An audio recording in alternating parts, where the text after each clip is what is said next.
It's been 10 years since I last stepped foot in Lahore, and it was nothing short of emotional.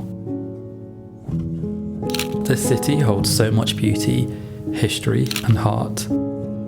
It feels like the cliche story of a backpacker that goes to Europe and makes it their whole personality, but I really do feel like this trip changed me. I uncovered stories of strength, pain and resilience woven into my family's past and present. Hi, my name's Faisal and this is Film Photos, a space where I'm documenting my journey through street photography and the lessons I'm learning on the way. So if you're someone that is interested in street photography or fairly new to photography, then welcome to the space. Ultimately, this trip was about reconnecting with my family, so the majority of photos I took were of family members. I did, however, have a few hours one lunchtime to take some street photos, which I wanted to share with you today. The photos I took of Lahore were of a very particular historical part of the city, and the reason I'm clarifying this is because I was very conscious about not falling into the trap of being kind of a stereotypical tourist photographer in Asia, someone that is looking for the gritty hardship and trying to romanticize poverty. These photos are in no way a reflection of what Lahore looks like or what Pakistan looks like. My main intention with taking photos anywhere in the world is about capturing scenes where you can see human interaction with the environment without necessarily seeing humans.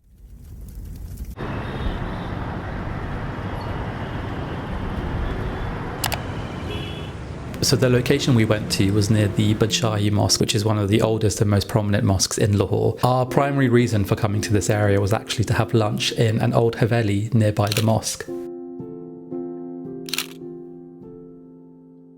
My understanding of a haveli was that it was kind of a mansion or housing area for kind of noble people in the Mughal era. These buildings are designed in a very intricate way with lovely woodwork and artwork. Today, I think a lot of them are repurposed into sort of cafes and restaurants and entertainment spaces. I really like this shot of the inside of the taxi, in particular the way the light was coming through the colourful prayer beads. I also like this portrait of the taxi driver. In particular, looking in the rearview mirror, you can see the top of his cap, which I think was very sort of caricature of him. Something I've just realised now is the prayer beads kind of match the tissue box as well behind them, which is quite a nice detail. I was really grateful that we came at a really good time where the light was perfect. There were so many opportunities to capture some nice shadows. There were lots of big doorways that had really nice kind of square uniform frames of light to frame subjects. This is probably one of my favourite photos of this guy walking through. I think it just captures the nice artwork of the mosaics on the floor. I think it's really nice that I was able to capture the colour of the mosaics against the subject in the frame. One thing that I love about Pakistan is the way that primary colours really pop in the environment. A lot of the landscape and buildings have a lot of earthy tones, and the pops of primary colour really made for aesthetic images in my opinion.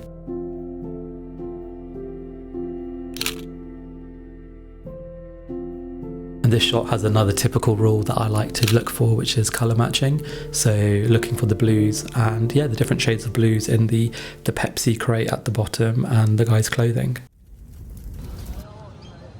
I was really conscious of not taking photos of people and was focused more on how they interact with the environment. A big part of the culture in Pakistan revolves around socialising with food or a nice cup of tea, so I wanted to capture people interacting with those spaces. I thought this was quite a nice way of capturing some human subjects in a way that was quite subtle and non-intrusive.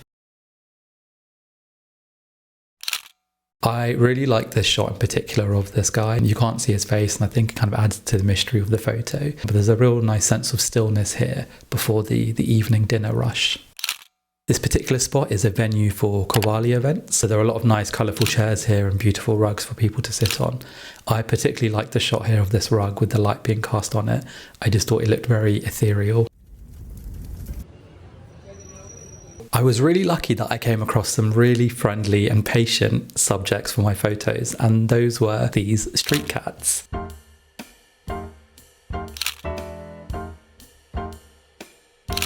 There were lots of street cats in this area. They were very chill, hanging out, giving me kind of top cat vibes, but in Pakistan. I really liked this little shy one here that was hiding under the table. I was able to kind of frame it within the squares of the table, which I was really happy with. This other cat really took my attention because initially I thought it had, I think it's called heterochromia, where the eyes are different colours. But on closer inspection, it looks like the cat actually has glaucoma. So poor guy, but he didn't seem too bothered by it. He was just chilling. But yeah, it was a shame to see that really. After lunch, my cousin and I went to the rooftop to get some better views of the Badshahi Mosque. And when we were up there, I saw this waiter on his lunch break and I was able to capture what looked like quite a, dare I say, cinematic scene. And this next photo that I'm going to show you wasn't actually taken by me, it was taken by my cousin. What was really nice about this trip is that me and my cousin could bond after 10 years as if nothing had changed, and it was really nice and easy to kind of pick up where things had left off. And one of the things that we discussed was our kind of shared interest in photography. So I let my cousin play around with my camera, and yeah, I think she framed the shot really nicely.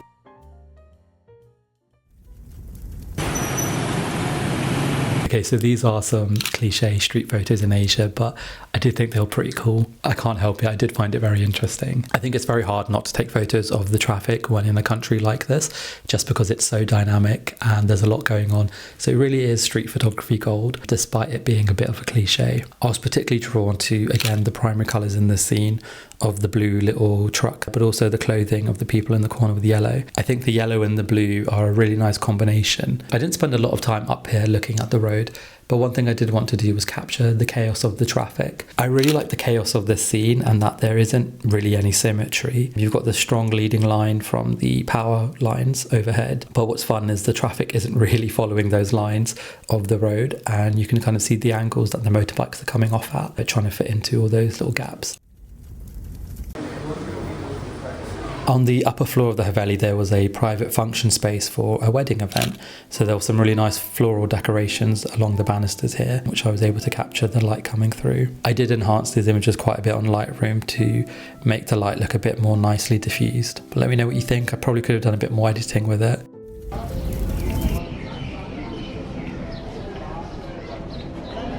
This is a very typical shot of mine where it's basically just me doing a selfie. When we were packing for this trip, my mum made a very clear point. She said, pack lightly. I was like, why? And she said, because I'm going to use your suitcase to carry all the shopping back. I was like, fair enough. So there was a lot of shopping on this trip, mostly from my mum. But yeah, this was one of the marketplaces where they were at. This is probably my favourite shot I took in Pakistan. I really enjoyed the tight framing of this, and I was really grateful that the shopkeeper actually put his hand out to reach something. So I think it adds a bit more character to the scene, or adds a character to the scene. So those were my photos from Pakistan. Thank you so much if you've stuck around to this part of the video.